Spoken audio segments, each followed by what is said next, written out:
What's going on? Welcome to Totally Blitz Podcast. This is the Fight Club. First rule of Fight Club, go down, like, and subscribe. Second rule of Fight Club is if you didn't do that, to go fuck yourself. But stay tuned and enjoy the show. Spark up, pour up, and enjoy it.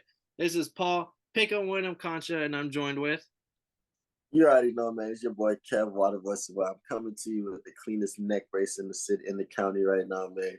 And we talking the motherfucking Cannonier versus Strickland UFC Vegas 66, I believe. Yes, sir. You hit it on the nail on the head. And no, listeners, Kev did not stumble upon said Nurmagomedov in a back alley. He got injured. He got injured somewhere else. Nah, no cap, man. But nah, I wouldn't be shocked if the dude that he fought had one of these at the end of the night, because that guillotine looked tight. Definitely was locked in. I mean, got him to tap and everything. Shit, we were gonna hop into the main card and co-main, but let's just hit the prelims because we did talk some of them. Sedna Megomedov. You got the guillotine choke on Sedukov, Krakhmanov. We both went Krakhmanov here. We should have known they're Megomedovs, even if they're not related to Habib. Just the last name alone carries some weight. And it was a good fight, nice and even. I won't even say even. I thought Krakhmanov was winning. He had a 7.5 minute control time. He was handling things on the ground, but he rolled one too many times and got caught in the guillotine. It'd be like that sometimes. And then the bigger one, we're both on Brian Battle. Still a great upcoming contender at welterweight. Just a great guy to watch. But man, did he get his ass whooped by Freck Renendinov, the gladiator. Two of the judges gave the scorecards 30-25 in a 3-round fight. The other scorecard 30-27. Everyone saw it as unanimous. I mean, it all was unanimous. Brian Battle had 3 significant strikes total, and the Gladiator had 14 minutes and 11-second control time, 7 of 9 takedowns. Just whoo! That's insane. We've been waiting for him to join the UFC since he's been part of those Russian leagues and the GC over there champion. But now that he's here, and to do that to a UFC contender series or not to a tough winner who looked pretty damn promising, kind of shows like, okay, we've been waiting for good reason. This guy's the real fucking deal. Then let's get into the main card. Shout out again, Amir Albazi. I told you he's a great BJJ fighter. He was killing it, but he decided to show y'all he doesn't just have the BJJ background. Scores 2 knockdowns, and he finished it with a KO with his right hand to show you that he also has hands for days, and he isn't just a ground fighter. So like he's showing you that he is a legit problem at flyweight. 16-1 now, and don't be shocked when his name gets talked about for like interim title belts or something.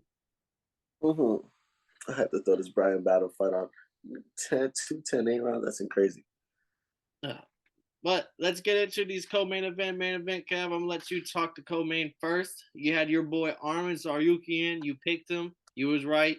He won a unanimous decision, all scorecards 30-27 over Damir Ismagulov. I mean, Arman Tsarukyan's legit, Kev. Let me know. Come on, man. My dog's a baller, man. I mean, this fight was interesting to me because for some reason I don't remember this. Let me go check my motherfucking notes. Tsarukyan, I mean, his takedown is still legit. He definitely could show that like the range wasn't a problem. He can find his range and get you to the ground. But I think the coldest thing about this fight to me was after he won, he walks out the cage, puts the water in his mouth, and spits it up like Triple H.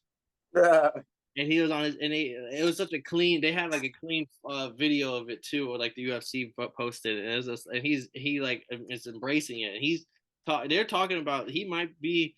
He was so young when he fought Islam that like he still took him down, and like he's only been getting better. Like he might slowly become the Islam stopper. Who knows? I don't believe it, but I can see it. We'll see. And he had. I mean, it takes a lot more than just takes down that stop Islam. So like, we'll see if he continues to grow. But he had 7 takedowns this fight in 9 minutes and 25 seconds of control time. This man just did what he does best. And I like him because he's not just someone that controls you. He does damage while he's on top. He'll throw elbows. He's throwing punches.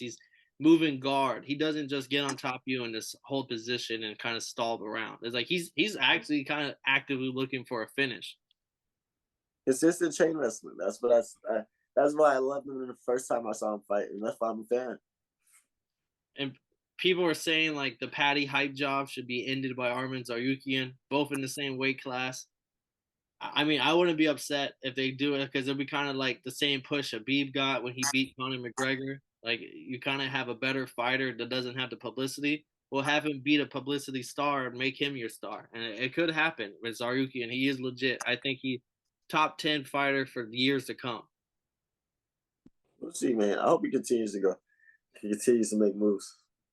And Ismagulov coming off a split decision win over Gutamagasi, which everyone thought he didn't win, and now he got an unanimous loss to Tsarukyan. So it doesn't look good coming from a fighter who was 24-0 or no 23-1 just last year, and now he's 24-2. Then at main event, one of the closest main events we had in a while, and I can't even be upset with the scorecards, even though they were red the way they were red. Split decision win for Jared Cannonier over Sean Strickland. 2 judges gave Cannonier 49-46. 1 judge gave Strickland 49-46. If you look at the numbers, Strickland 157 total strikes, Cannonier 141. Significant strikes, Strickland 152, Cannonier's 141. To the head, 126 for Strickland, 57 for Cannonier. To the body, 24 for Strickland, 60 for Cannonier, 24 leg shots for Cannonier, 2 for Strickland. Like Cannonier was doing his work on the body, doing some leg kicks, heavy-handed when he hit to the head. But Strickland, being the volume striker, was kind of like constantly tagging. He threw 400 fucking shots. All right, he threw a lot of fucking volume, and it was just razor thin. I understand like people are upset about the judges. Like, how the fucking 2 judges have a 49-46 and someone else have a 49-46 for the other guy? I can understand this fight. Like, if you thought Strickland won round 1, you probably thought he won 4 rounds. But if you thought Cannonier won the first round, you probably thought he won 4 rounds. That's how close it was. It's just however you thought you judge it. Nah, that I think this fight fucked me up because I was watching it, and I was watching it,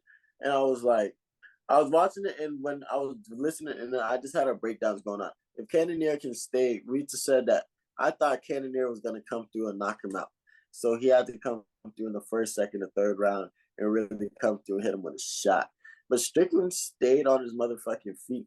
He stayed on his the outside. He never let Brett get in too close, and he made sure to just keep the volume and keep the punches going. I did not think he could fight like that for 5 rounds straight, but that's what he did. And Cannonier, he worked the body, worked the legs. He did a little bit of every. That's a different side of Cannonier. I've never seen him throw so many leg kicks and work the body that way. He's always been a headhunter, big shot looker, and he kind of shown that like he can game plan for fights, and that's what I kind of like to see. Like this was a different game plan out of him. He said he came to he's grown a lot since the Israel Adesanya fight. But my biggest thing about it is somebody said something to me that I was actually shocked Strickland lost when I saw the score because Strickland was pissed. Oh, he was mad. Yeah, he was. So he respected Cannonier and everything like that, but he was pissed. And this motherfucker, they said if Israel Adesanya had did what he did, they would have called it enough to win the fight. I'm not gonna lie, I kind of could agree with that. Damn, I'm kind of speechless because that might have been that's you left me shell shocked. Like that's true. I think if Izzy would have put the same performance, they probably would have edged to Izzy. It would have been 49-46 all Izzy. Yep. And it is bad because like Strickland lost to Pierre by KO, and now he's champ, but no one gives a fuck that now he's champ. It's like you're coming off of that loss, and then now you lost to Cannonier. He's gonna be he's gonna be ranked in like the 7 to 10 range after this fight, and that was crazy because he was already like what, a 6. He was top 5 at the beginning of this year before he didn't have to take Pierre a fight, but he chose to. He was like, oh, I'll just show the world that this motherfucker's not as good as people think he is. And he's also just not afraid of anybody type mentality. But I mean, he went from a title contender area to now might have to fight his way back to the top. I just find it kind of shocking because like he was one of my favorite fighters. Do I think he won? I thought he won, but like I said, it was such a close fight. I see how Cannonier won. I'm not upset with this scorecard whatsoever, but I'm just upset with now what Strickland's gonna have to do to get back to where he was. I mean, it be like that, man. It happens. Somebody has to lose in one of these fights, and then like he's only 31 though. Cannonier's 38, so like I don't really see Cannonier being in this profession too much longer. Like I don't know how many people are doing this at 42, 40, 43, 44. So, but Strickland's only 31. He still has like 4 years of like at least being decent in this league. And then last thing before we head out, I know it doesn't have to do with UFC Vegas 66, but it's this rumblings, and I tweeted about it on my personal page. Bryce Mitchell losing to Topuria. It was bad fashion. He was getting haymakered. He was all cut up. He got choked out to end it. Post-fight comments, there's a little video going around of Bryce Mitchell talking about like on a mic or whatever, and he was saying like it was just so bad, like, and he didn't like it and all this stuff, and he doesn't even see himself fighting again. Wow. And this is the same Bryce Mitchell that was just literally before that fight was talking about put me and Volkanovski in a cage together and I'm gonna win. And I'm a God's warrior and I shall walk this path and no man shall beat me. And like Topuria might have fucking dynamite in his hands if you could change Bryce Mitchell's whole attitude after a fight like that. That's crazy. I would have never guessed that. I was not expecting that. And like it was post fight. Jan thought Ankalaev won post fight, and a couple days later he says, "Nah, I think it was a tie." So people change their minds a lot after the fight, but it was just shocking to see that what Bryce Mitchell saying all that. My boy got Arkansas at his back. But this was the last card of the year, bro. This was a solid card. Definitely fun to watch. No, yeah, I was literally about to say that as I wrapped up. I was going to say, well, shout out to UFC for the whole year of fights they've given us. We won't be back talking UFC till January. I think 14th is the first UFC card. And but we're going to be on a little break for all our UFC MMA fans. Do stay tuned for boxing episodes and stay tuned for the NFL episodes. But UFC's been a hell of a ride. Can't wait to talk more fights next year with everybody. And we won't be here to talk to y'all for the holidays. So Merry Christmas, Happy Kwanzaa, Happy Hanukkah, and fucking Happy New Year's, everybody. Mother truckers. But this has been Totally Blitz Podcast, The Fight Club. This was the last UFC card of the year, UFC Vegas 66, Strickland Cannonier. And we broke it down for y'all. This has been Paul Pickle, Wyndham Concha, the Drunk Gambler, joined with Kev Waterboy Savoy, the Street Enthusiast. And if y'all didn't know, but now y'all know, motherfuckers. Yes, fuck it, let them in, passing out the medicines. We've been on that rock star regimen, knowing that I'm heaven sent, higher than I ever been.